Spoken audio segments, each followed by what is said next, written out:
into that controversial Section 134, because on this program, I've had to speak with a former NBA president, Olisa Agbakoba, who 2 or 3 months ago raised this matter and said it's going to be a problem and it's likely to cause a lot of chaos in our election because, according to him, it's not clearly stated whether or not FCT, as the Constitution, captured it. But let me ask you, what he said, part of what he said, and part of what the opposition has said is that when you tell people to go to court, it then means something, that you steal something from them and you are asking them to go through a process in which you are predetermined or you have your way around that process. So just hang on. That is one of the interpretations of go to court coming from your camp. Just hang on a minute. If I don't say go to court, what will I say? It's a rhetorical question I'm asking you. If I don't say go to court, what would I say as a winner? But does it also mean that will I say come, let's fight? Does it mean that you predetermine the process? No, not predetermined. I'm only asking you a rhetorical question that answers your question. If I don't say go to court, what it means, if I don't actually use that word, that sentence, is that avail yourself of the procedure of the machinery for addressing your grievance as provided for by law. That is what it means. I'm only saying it in specific terms, go to court. If I don't say go to court, the next thing I will say is that, come, let's fight. So why are they using such phrases or such sentences in a derogatory manner? It is what is provided for by law. And people have actually retrieved their mandates by going to court. It is only when it does not favor you. And that is what the Labour Party is doing. And that is why I had to petition them to the DSS. There's a build-up to something that they are doing. Shehu, there's a build-up. The build-up they are doing is to rile the people up, pump them up, and then turn them against the judiciary, that if your judgment does not go in a particular way, and that is why he came here yesterday to say the Constitution comes interpreted. What does that mean? He's telling the judiciary that this thing, I have interpreted it, the people of Nigeria have interpreted it, and if you say anything different, they will come after you. So what? No, I need to make this point. I need to make this point. That is where they are going. And so they are setting up a scene for rebellion. And they are setting up a scene to blackmail the judiciary. And that is why if you go online now, I have alerted the DSS that they have camped some boys in one popular hotel in Abuja. And I will give that information to the DSS, where they have told them every morning to be pumping out, online messages to rile up the citizens, cause fear, and all of that. And so what they want to do is to say once the judiciary now goes another way, then the judiciary must have sold out. So that's why they are threatening the judges. Now, they have gone up to that point. I want to make this point. Nigerians must know that the Labour Party online touts now are threatening judges, threatening their families, exposing them. Go online and see what is happening. And so there is a situation where they want to create fear in this country. They try, you know that during the elections, they tried to threaten people to support them. They failed. During the announcement, they tried to threaten INEC. So everything about them is threats. To threaten INEC to support them, they failed. Now they want to move to the judiciary. It is enough is enough. Shehu, we are ready. Let me tell you this. People who voted, the majority of that, who voted for Asiwaju and the APC, they are the silent majority now.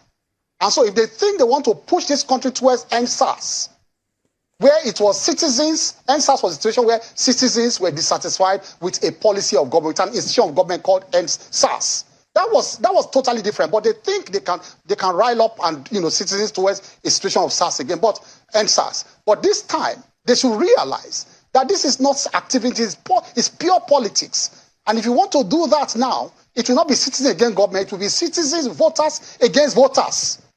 People who voted for the ruling party. You imagine that the mandate of your candidate and for your party, is it popular?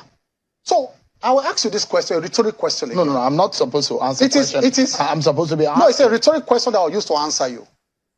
That Peter Obi, with the kind of message he preached, did he expect, in all honesty, a man who came third or saying the confessed, did he expect, in all honesty, to win in areas where that message did not go down well with people. He was telling the churches, take back your country. Take back your country from where? Now, look at the heat map of the votes. Look at the Nigerian map. Pick it up and look at the heat map of his votes. He succeeded in those areas where his messages sank in about Christians take back your country. He forayed into the middle belt where Christians are predominant and ended there. He could not go further than that place. Look at the heat map. And so the heat map exactly reflected the kind of message he preached to people. So within the ambit of the law, I'll tell you this. Within the ambit of the law, if someone is hurt by a process and he lost out in the process and he thinks that that loss was illegitimate, he was edged out illegitimately within the ambit of the law, does he not have the right under the law and the independence of mind to be able to speak out? Oh, there. But you don't say you don't recognize a legitimate government. That is treasonable felony. What Peter Obi and Dati Ahmed are doing is treasonable felony, and we must draw the line for them now. That is your interpretation. No, it is not. It is the courts to when you don't recognize a legitimate government that has gone through the process and it is legitimate, and you say you don't recognize it, you want to live your own life, it is treason. And let me tell you this. That's how you interpret it until the court now say... What Peter Obi... that is when they will defend themselves now. But you must be charged first. Do you understand me? You will be charged for that. That's what I'm telling them to do. I'm not interpreting. They will charge them for that. Charge them and go and defend yourself. Why you are calling on people to protest? That's the remit of the states to do, though. Yes, that's what I'm saying. That's why I've submitted myself to process. Have I not? Did I come here to say I will go and arrest them physically? I'm a senior lawyer. I've instituted the process. I have started the process. And you see, what they are doing, let me tell you, they are living in a bubble of their own. Peter Obi, Dati, and his supporters, I'm saying this on air, they are living in their own bubble. They are not hearing the other voices of Nigerians who are saying, we hate your bigotry. We are not buying your message of Christian votes. We are not buying your tribalism. They are not hearing those voices. There are voices in this country. Say, oh, no, hold on. There are voices in this country saying we don't like those messages. But they are not hearing those voices. They are living in a bubble of their own.